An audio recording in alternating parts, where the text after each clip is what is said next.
भारत बंद के दौरान बीजेपी शासित प्रदेश हरियाणा में चक्का जाम का असर कम देखने को मिला, लेकिन उससे सटे राजस्थान के अलवर जिले के मुंडाका बॉर्डर पर चक्का जाम का पूरा असर देखने को मिला है।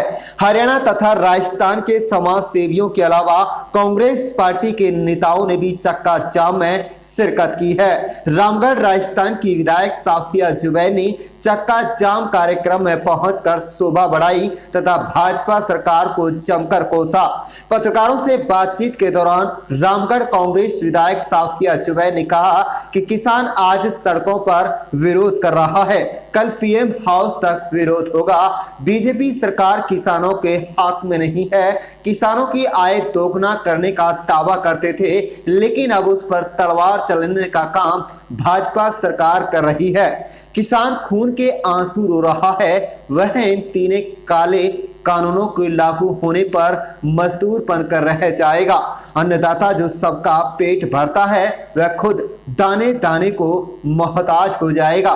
साफिया जुबैर विधायक ने कहा कि महिलाओं को अब मोर्चा संभाल लेना चाहिए, खुलकर सड़कों पर आना चाहिए। अगर महिलाएं खुलकर सामने आई तो प्रधानमंत्री नरेंद्र मोदी घुटने टेक देंगे। कुल मिलाकर दोपहर 12 से 3 बजे तक चक्का जाम का असर राजस्थान की सीमा में पूरी तरह से देखने को मिला।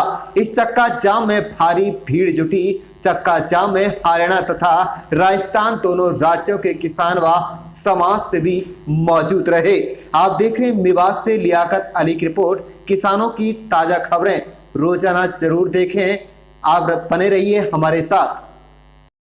इसका चक्का जाम किया गया मैसेज मोदी जी को देना चाह रहे हैं कि अगर आपने अभी अपने किसान विरोधी ये काला बिल वापस नहीं लिया तो इसी तरह जाम आपको वहीं कर देंगे पीएम हाउस के अंदर कि आप उसमें से बाहर ही नहीं निकल पाओगे। ये मैसेज है खट्टर सरकार को, जहां जहां बीजेपी की सरकारें हैं जो किसानों के पक्ष में एक बात नहीं कर रही है। और कहते थे ये बीजेपी के लोग ये कहते थे ना किसानों की आमदनी डबल कर देंगे, तो आप बताइए डबल करने का काम क्या है या किसानों पे तलवार चलाने का काम इस बीजेपी के लोगों ने किया है। देखिए पार्टी की बात ही नहीं है, किसानों ने मोर्चा दिया। हमेशा आपको पता है कांग्रेस हमेशा किसानों के हक में खड़ी रही है। ये किसानों की पार्टी है, इसमें किसान परिवार में जन्म लोग जो लेते हैं वही आगे जाके इसमें नेतागिरी कर रहे हैं और इस मोर्चे को संभाल रहे हैं। मुझे लगता है 36 बिरादरों की पार्टी है और कांग्रेस पार्टी किसानों के साथ बड़ी मजबूती के साथ उनके इस आंदोलन में खड़ी है। देखिए किसान तो आज की तारीख में खून के आंसू रो रहा है। अगर ये बिल को वापस नहीं लिया गया, इस काले बिल को, तो मुझे लगता है किसान तो अपने खेतों में मजदूर बन के रह जाएगा।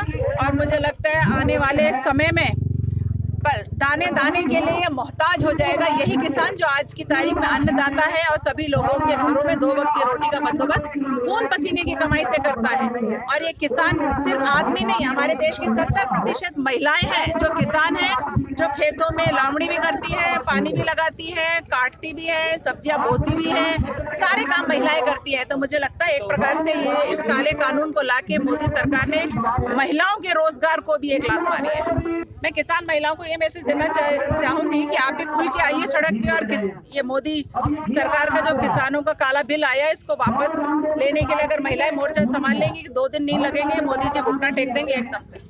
किसान मोर्चा पिछले 73 दिन से किसानों की लड़ाई लड़ रहा है। पूरे देश के किसान दिल्ली के दरवाजे पे खड़े हुए हैं, बैठे हुए हैं और पूरा देश का किसान अलग अलग जिला हेडक्वार्टर्स पर आंदोलित है। उसी सिलसिले में जो कॉल आती है संयुक्त किसान मोर्चा की तरफ से तो तमाम मेवात में भी उसको पूरा किया जाता है। आज एक कॉल थी कि 12 बजे से और 3 बजे तक चक्का जाम रहेगा नेशनल हाईवे और स्टेट हाईवे का।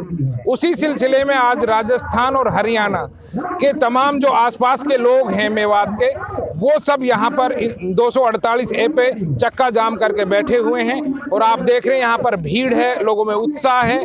तो अब संयुक्त किसान मोर्चा इतनी मजबूती से इस आंदोलन को लड़ रहा है कि अगर उसकी छोटी से छोटी कॉल भी है तो उसको मजबूती से फॉलो करता है। उसी को फॉलो करते हुए राजस्थान हरियाणा के किसान आज इस रोड को जाम करके बैठे हुए हैं। और इससे मैसेज हम देना चाहते हैं केंद्र की सरकार को कि जल्दी से किसानों के दुख को, दर्द को, गुस्से को चेत जाएं, नहीं तो आपको इसका खामियाजा भुगतना पड़ेगा। मेवाती में एक कहावत है, जूजू भीजे कांबड़ी जूजू भारी होए। जितने दिन लगाओगे किसानों की मांग, उनका गुस्सा बढ़ेगा और आपको, अभी तो किसानों का आंदोलन है, जन आंदोलन बनता जा रहा है। ऐसा ना हो कि आपको गद्दी छोड़ने का आंदोलन हम इसको तब्दील कर दें और आपको गद्दी छोड़ के भागना पड़े। ये हम संदेश देना चाहते हैं। ये जो संयुक्त किसान मोर्चा है उसके लिए सॉलिडरिटी दिखाने के लिए आज ये किया गया, क्योंकि मोर्चे की ये कॉल थी कि आज पूरे भारत में चक्का जाम किया जाएगा। तो उसी कॉल को फॉलो करते हुए और संयुक्त किसान मोर्चा के साथ अपनी मजबूती दिखाने के लिए और ये एक संदेश देने के लिए कि पूरे भारत का किसान एक है, वो संदेश देने के लिए आज ये यहाँ पर चक्का जाम करने के लिए धरना दिया गया है, जो 12 बजे से 3 बजे तक चलेगा। ऐसा है, ये संयुक्त किसान मोर्चा की तरफ से जो भारत बंद का आह्वान किया गया है उसी आह्वान के मद्देनज़र हमने यहाँ नवामा बॉर्डर अलवर में ये चक्का जाम किया है और हमारा विरोध कई बातों पर है, 3 कानूनों के ऊपर है। और सबसे बड़ा विरोध हमारा इस बात पे है कि जो ये सरकार समाज को बांटने का काम कर रही है, कभी किसी को खालिस्तानी, कभी किसी को दलितों को भीमटे, जाटों को कभी कुछ कभी कुछ। अगर गुर्जर आंदोलन करें तो वो भी देशद्रोही, जाट आंदोलन करें तो वो भी देशद्रोही।